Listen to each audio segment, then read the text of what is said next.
Alright guys, welcome to our first live video on our bit of a fat loss series. Recently we realised that there's a lot of confusion out there in terms of what is the best diet for fat loss, where do I start? People just feeling like they lack the knowledge, and we thought we could offer a little bit to our Facebook audience and our Instagram audience and give you guys a little bit of an insight into what we feel are some really key points in the way of fat loss. So welcome to our first chat, and as always, please feel free to throw some questions in the comments. They'll pop up, and even if they don't come through on the live feed, we'll get back to you at one point and make sure that everyone's up to date. So today we want to talk about popular diets, what they have in common, where they differ, and just sort of give you some information so you can pick the best fat loss diet for you. So look, this is by no means a fully inclusive list. There are many, many other diets, but we just sort of pick some popular ones that people have mentioned to us in the past. So if I break down popular diets first, we've got the low carb, high fat diet. So this can really encompass a lot of different diets. A couple of popular ones, we've got Atkins. Some people here may have done Atkins before. We've also got the keto diet, which is probably a little bit more mainstream nowadays. The biggest difference between those two is if we look at a Atkins diet, probably a little bit higher protein. If we look at, and definitely high fat, but very low carb. If we look at a keto diet, it's next to no carb, very, very low carbohydrate, a true, proper ketogenic diet, very, very high fat. And funnily enough, as much as people don't usually do it this way, it is actually quite low protein as well, or moderate protein. That's probably another talk for another day. But so we know we've got our low carb and high fat diets. Typically speaking, just for the sake of today, we're going to call that 100 grams of carbohydrate or less, keto being much, much lower than that. Then we've got our Paleolithic diet, or paleo, again, very much mainstream now. A lot of people doing paleo, or what they feel might be a paleo diet. To give you a little bit of a characteristics as to what that might be, you know, essentially it's really eating only foods that were available to our Paleolithic ancestors, or cavemen, the caveman diet, things like that you'd see come through. What it's really doing is it's cutting out a lot of wheat, sugar, dairy, and it's excluding different food groups that might be in a traditional Western diet. Really sticking to high quality proteins and only really natural foods. We move along here, one of the more popular diets, and it's something getting a little bit more exposure nowadays that you may have heard about, is fasting based diets or time restricted feeding diets. Essentially periods of eating and not eating based on either time or days. Some that you might be familiar with is the 5 and 2 diet, or 12, 16, 14, periods of time fast where you don't eat. And periods of time that you do eat, and they're restricting that. Funnily enough, that is probably one of the oldest diets around. Fasting goes as far back as biblical days. So people have been doing this for reasons other than weight loss for a very long time. And then lastly, the last one we decided to discuss today was the IIFYM, or flexible dieting. Move over here so you can see. In this case, there's really no real restrictions, so to speak. Most foods are on the cards, providing that you can keep them within your calories or macro-based goals. True flexible dieters will not look at it in the sense that it's a bunch of junk food, but you do have a little bit of room to fit your favorite foods and really not restricting anything there. Now, I suppose looking at all of these now, it could be confusing as to what's the best diet and which one should you do. What we're probably better off to look at here is, when successful, what makes these diets successful? And it's one thing. There's one thing they'll have in common. I'll get my whiteboard marker here so we can all see.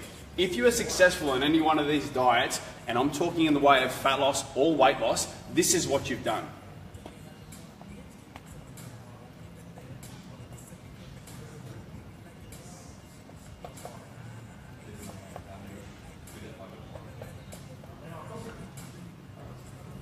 You've restricted calories. You've created what we call a caloric deficit.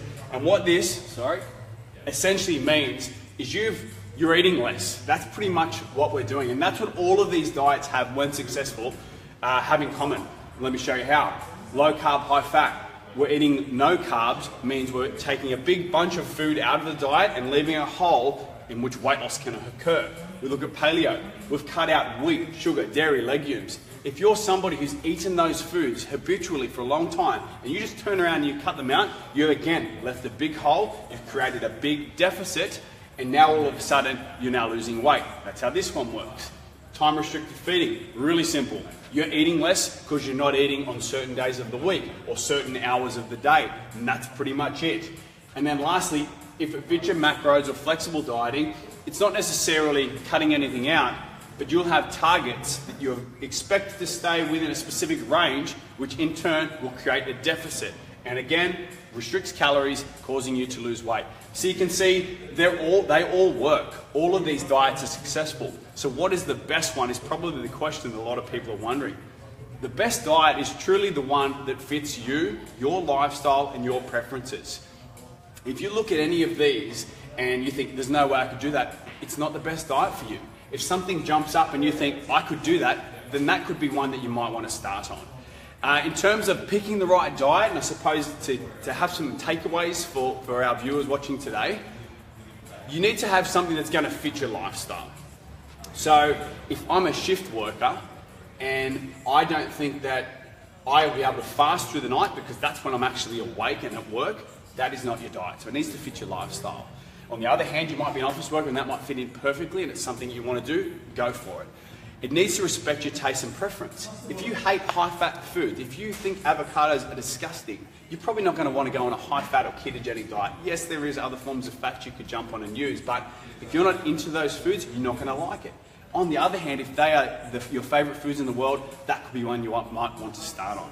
Another box you want to tick is it needs to work for your goals. Now, given we're talking about fat loss across the board here, so in a sense, the goal is the same. But if you're somebody that's after fat loss and you are in some kind of performance sport or you need to make weight, perhaps a fasting diet might not be good for you because you want to look at how you time your nutrients around your workouts for best performances or training or games on the weekend. Again, probably not the best one. Above all else though, what you need to remember is it needs to promote health and it needs to be sustainable. If you look at any one of these, ask yourself this question. Can I be doing this in 6 months from now? Do I think that I'm going to be able to keep up this habit, this diet, these foods for most of the rest of my life? And if the answer is no, you may want to consider how you might do the diet different. Now, I will say this, restriction is important. If you want to lose weight, you need to cut some calories and there is nothing magic about this. And as much as that is not sexy and it's not something that's going to sell, there needs to be a degree of restriction in here if you do want to lose weight. So, I suppose, guys, that's it. If there's no questions or anything else, as I've said at the start, throw your questions in the comments and we will try to get back to every single one of you. So we want to really try to make this an opportunity to educate and give you guys as much information as we can to get you started. If you have any questions, throw them in the comments. We are going to be doing these in probably Monday, I think was the next one we had. We'll put some information up. But our next one, we're going to look at resistance training, cardio training, or both. Which one is the best mode or method for fat loss? Thanks for watching, guys.